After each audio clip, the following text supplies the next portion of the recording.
everybody. Welcome back to English 221. This is for our class for Monday the 23rd, and I hope you had a very nice spring break.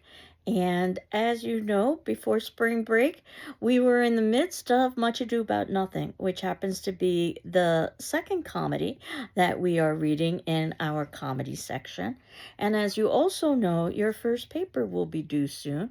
I have rolling deadlines, but at least in terms of our syllabus, what would be ideal is if you can hand in a paper on Thursday, the 25th.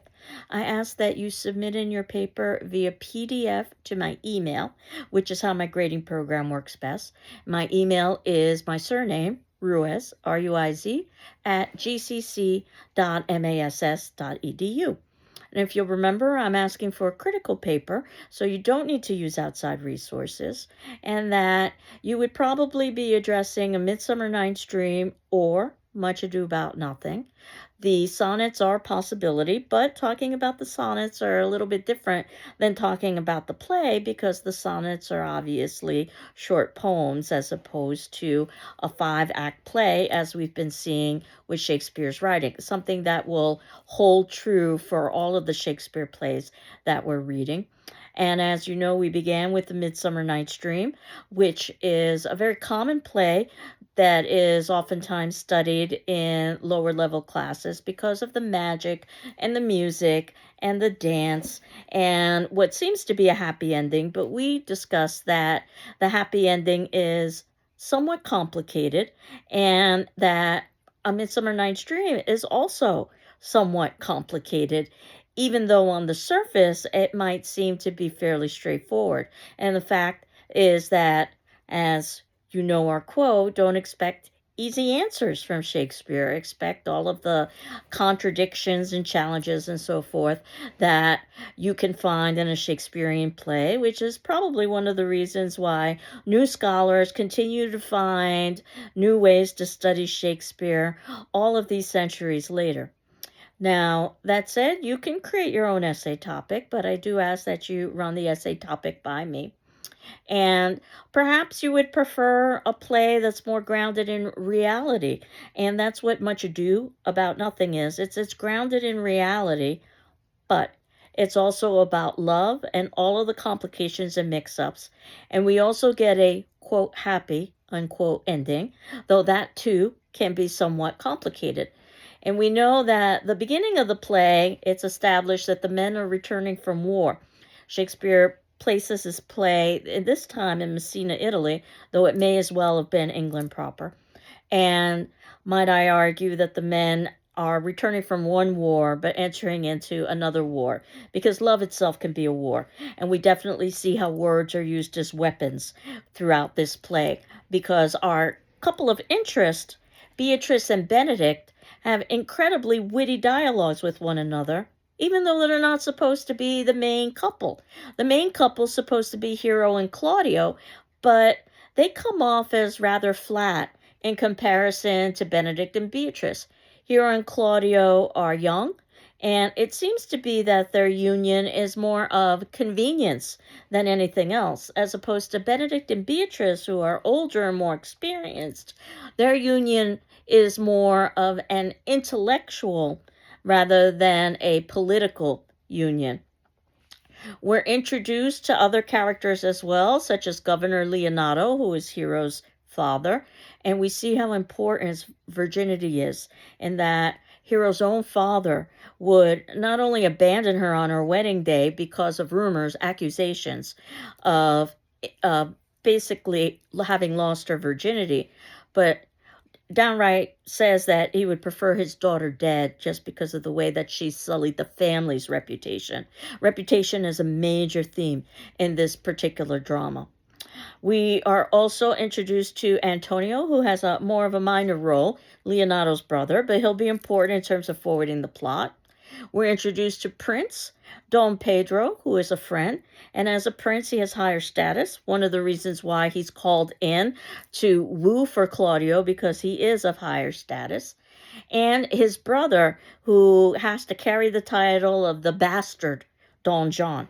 And this is a literal as well as a figurative bastard. Now, we don't get any real reason as to why Don John acts in such a bastardly way. By all accounts, from everything we can see in the play, Don Pedro and others treat him well, even though he might be of bastard lineage. At one point, Don John says he's a plain dealing villain, and perhaps that's the best explanation we can come up with. He enjoys being evil. And one of the things about this play is that it prefigures a play that we will be examining later in the semester, very famous play by the name of Othello. And it has perhaps Shakespeare's most famous villain, and that is Iago. And I can tell you that right now that in Much Ado About Nothing, Don John is very much like a pre-Iago figure. So not only does Much Ado About Nothing introduce us to a comedy that's set in reality, but in many ways it anticipates what we will be experiencing when we get to the tragedy of Othello. And we know that certainly Hero's wooing is somewhat suspicious. And the fact that Don John is even able to trick Claudio into thinking that Don Pedro, who is wooing in Claudio's name, is somehow wooing for himself. We see how easily Claudio is swayed. We see how little trust and faith he puts into his beloved. And even he admits at the beginning of the play, that he has returned from war. He's ready to settle down. So this is a good time for him to do so. Hero is certainly eligible. More importantly, Hero doesn't have male heirs, which means that Claudio would inherit all of the estate. Now, that's not to say that Claudio doesn't have some attraction to Hero, but certainly it is superficial in relation to what we see with Benedict and Beatrice. And Beatrice is definitely eligible, and Beatrice is older, and Don Pedro himself tries to woo Beatrice, who comes off as rather harsh and independent, but she does let down, so to speak, Don Pedro rather softly, and that shows that she's got feelings, and she also has concerns about others, even though she can be a little bit harsh. And of course, we know that Benedict and Beatrice have some sort of a history with one another. And each time they protest that they have any kind of interest in one another, that's just further affirmation that they obviously do have interest in one another. So if I could quote from another Shakespearean play, methinks thee doth protest too much.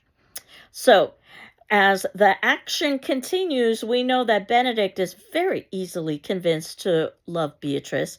This is all through eavesdropping, which is a major mode of communication in the play. And then in Act 3, Beatrice is easily convinced to love Benedict because, of course, that's where their hearts are. Both are afraid of being vulnerable. Both are afraid of being the first to admit their vulnerability to the others. And of course, this is when Don John tricks Claudio about Hero's virginity, which means that at that point she would be viewed as damaged goods, which we see in perhaps one of the most brutal episodes in Act 4 during Hero and Claudio's wedding, when Claudio rejects the unfaithful Hero and Leonato, her own father, wishes her dead. And basically she's abandoned by all of the men except the friar, who represents reason, rationality. And the friar is the one who's going to devise this scheme to make it seem as if Hero is dead. Her reputation is dead, so in some way she is dead, because the friar understands human nature, that we value that which we no longer have. So if everyone thinks Hero's dead, they might rethink their position. And the other man who stays by Hero's side is Benedict. So despite the fact that he too comes off as rather arrogant and rather harsh, there is a softer side to him, and he doesn't want to rush to judgment the way the others are.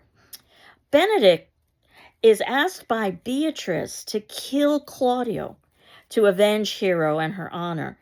And this is quite telling. Beatrice says she's doing it because she doesn't have the power to do so herself as a female. But I've often thought that this is a wonderful piece of manipulation and having somebody else act for her, something that we will be seeing in Macbeth with Macbeth and Lady Macbeth. But nevertheless, Benedict loves his Beatrice so much that he's willing to say yes to that. And if this were a tragedy, obviously this would come to fruition and we would have death. But this is a comedy, so we know we can't have death. So this is where we get our resolution, Act 5.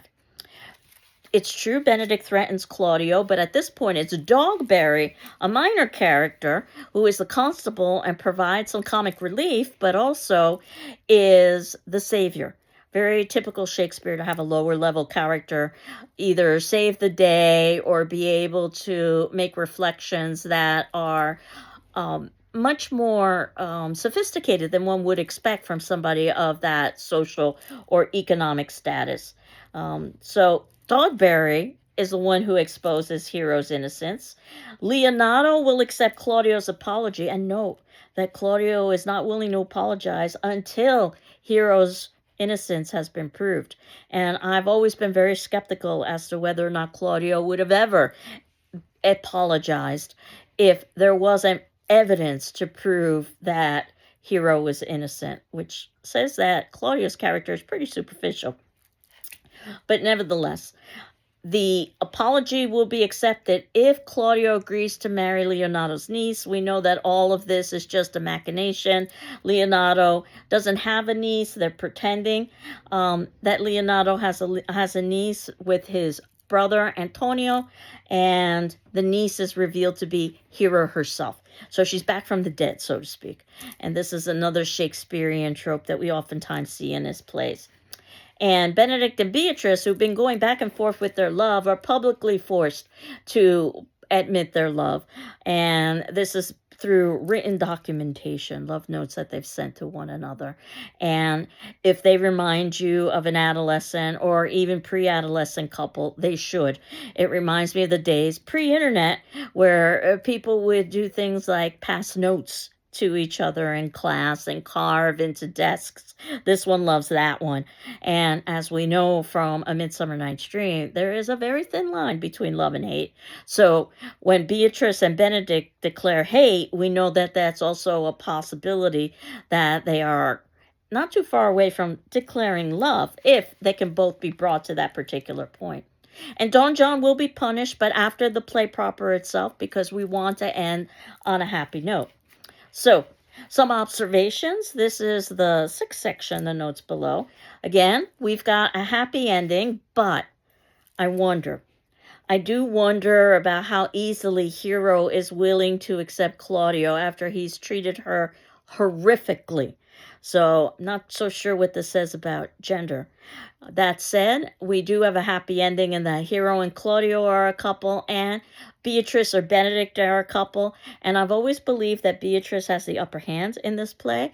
I think she's wittier. At the masquerade party at the beginning of the play, she is well aware that Benedict is behind the mask at the masquerade party. This is a wonderful thematic commentary about how we all hide behind masks and don't show our true selves. And she's so aware that she's speaking with Benedict that she's able to insult Benedict and hurt his feelings and know that she's going to be hurting his feelings by pretending that she doesn't know his true identity. So she's able to, quote, confide, unquote, in this individual about Benedict and her disdain for him, which of course is all a fiction, or at least partially a fiction. And Benedict responds in much of the way that she predicted. I think that's just one of many places that she shows her strength. In addition to, as I had indicated earlier, the fact that she has Benedict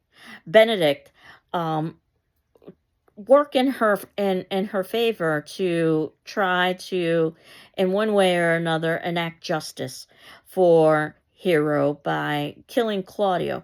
Whether Beatrice is being sincere that she truly doesn't have the ability to take action because of her female status, or if she's clever enough to know that she can have somebody or can manipulate somebody to act in her stead so that she doesn't necessarily have to dirty her hands, but yet she can still get what she wants done, accomplished. Perhaps it's a little bit of both.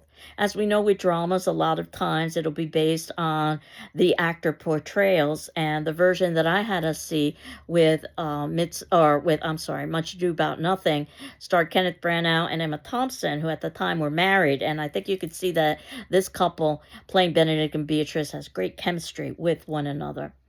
So, what you may or may not have noticed is that the writing of Much Ado About Nothing is completely in prose. And if you'll remember the difference between prose and verse is poetry. That's the staggered line.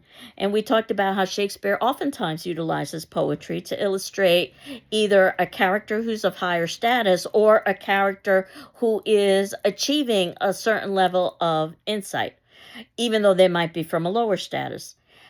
A play that's written all in prose definitely not only shows that perhaps these characters are not as highfalutin as what we saw with some of the characters in A Midsummer Night's Dream. After all, we were working with fairies. But it also firmly sets the play in reality, because in reality, we don't speak in poetry. We speak in prose, which is complete sentences, which you write from one margin to the other on a piece of paper.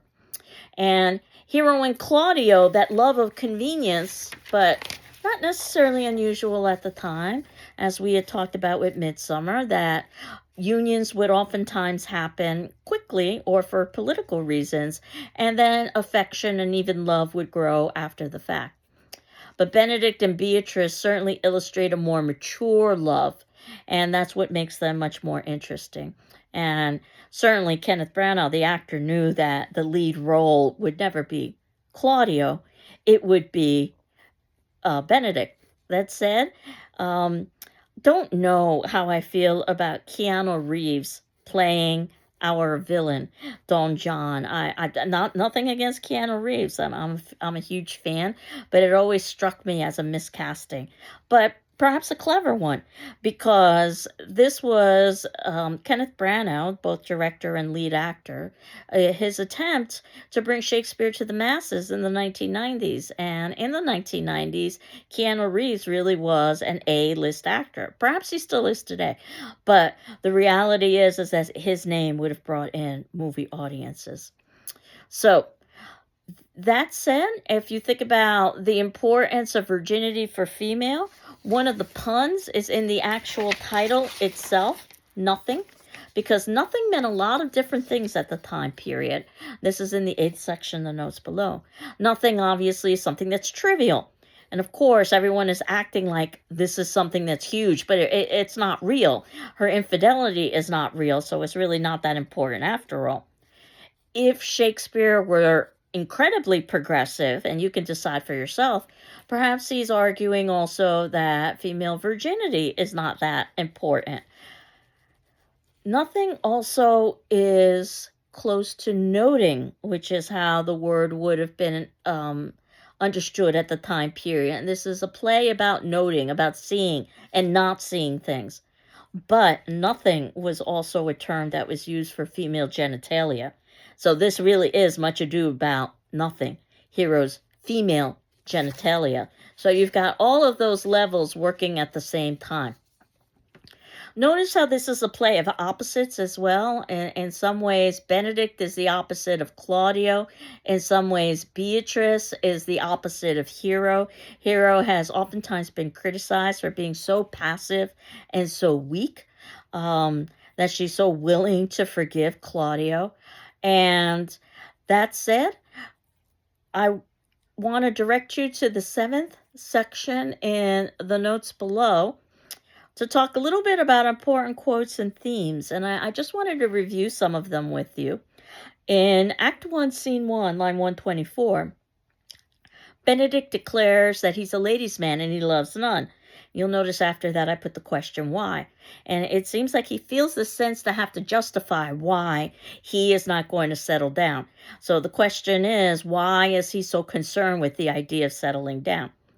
And Beatrice does something similar in Act 1, Scene 1, line 128. She says she doesn't want love. But of course, each time they make these declarations, we assume that they mean the opposite. Benedict wants to live as a bachelor, so he says in Act 1, Scene 1, line 238.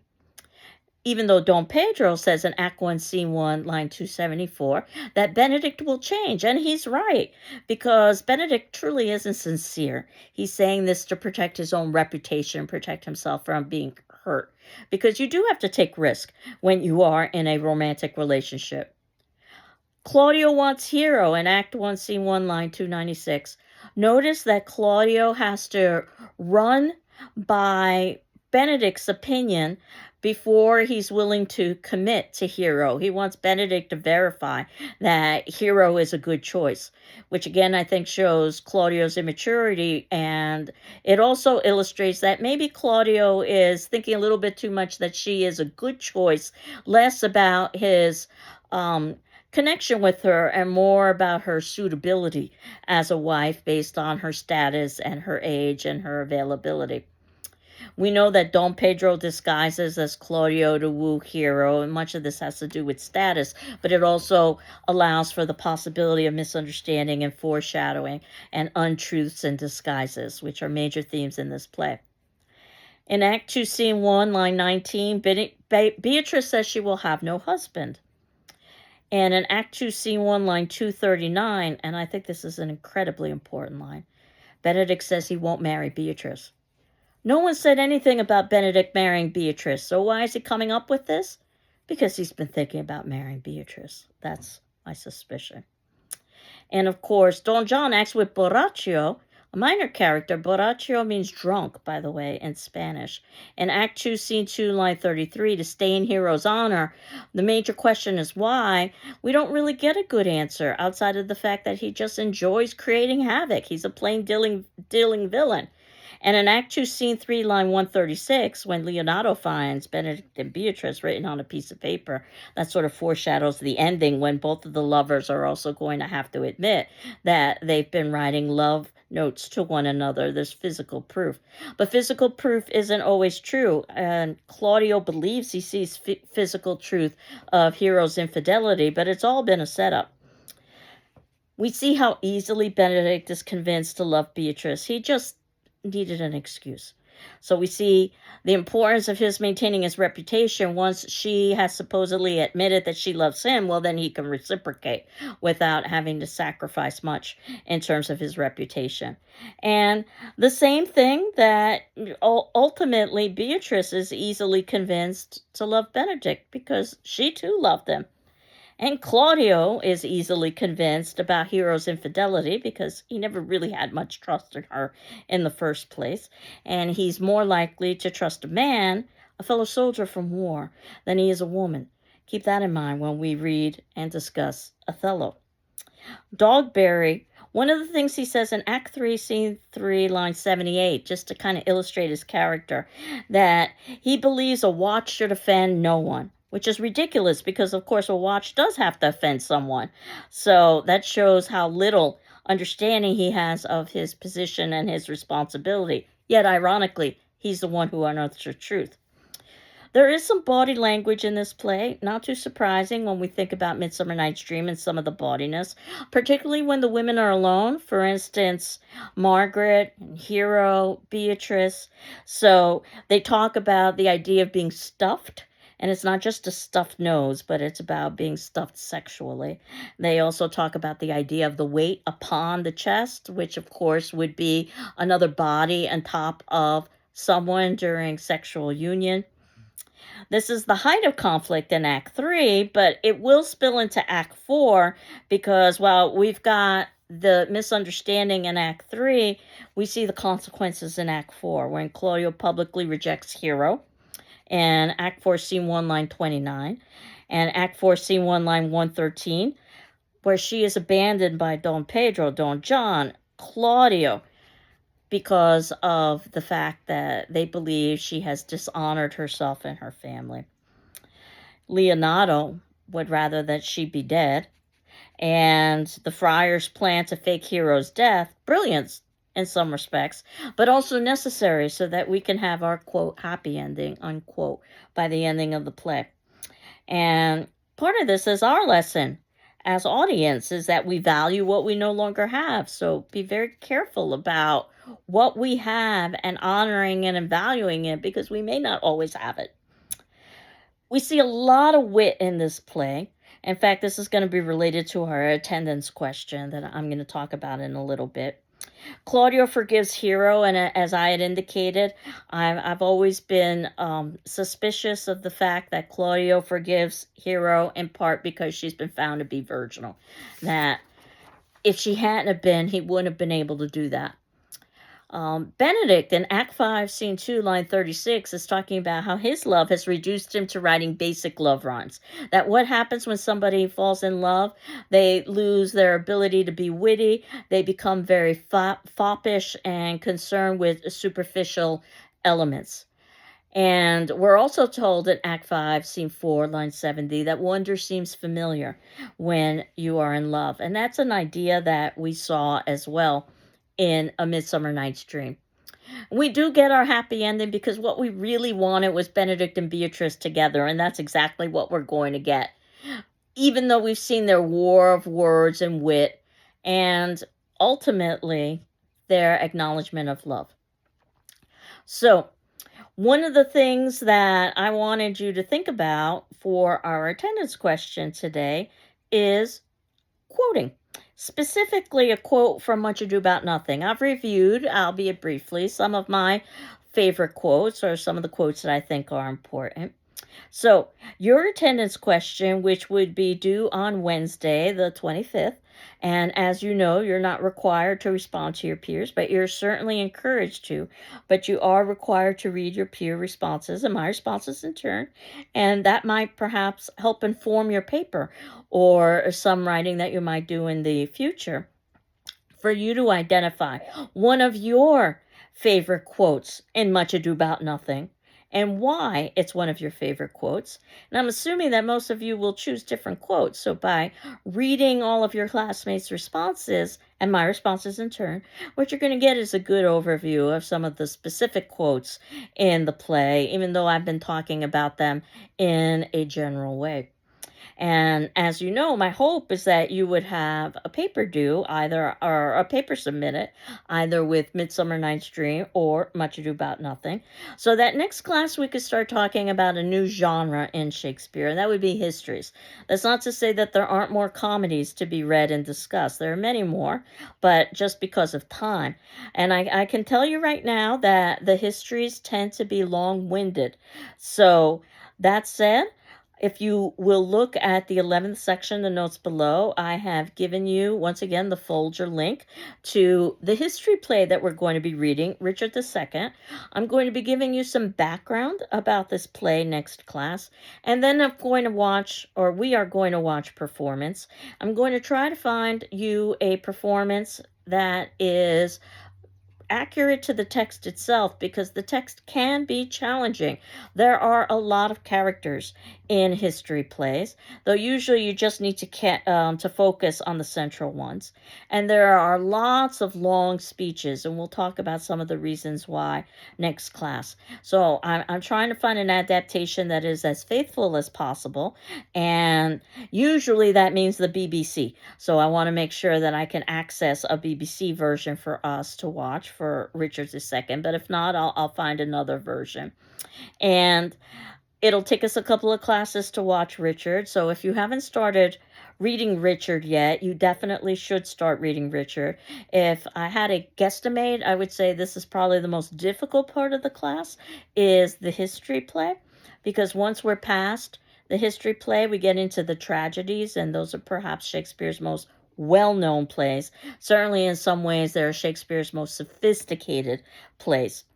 But more on histories and on Richard II next class. For us, again, for our attendance form response, and if you need additional time, ask me for an extension.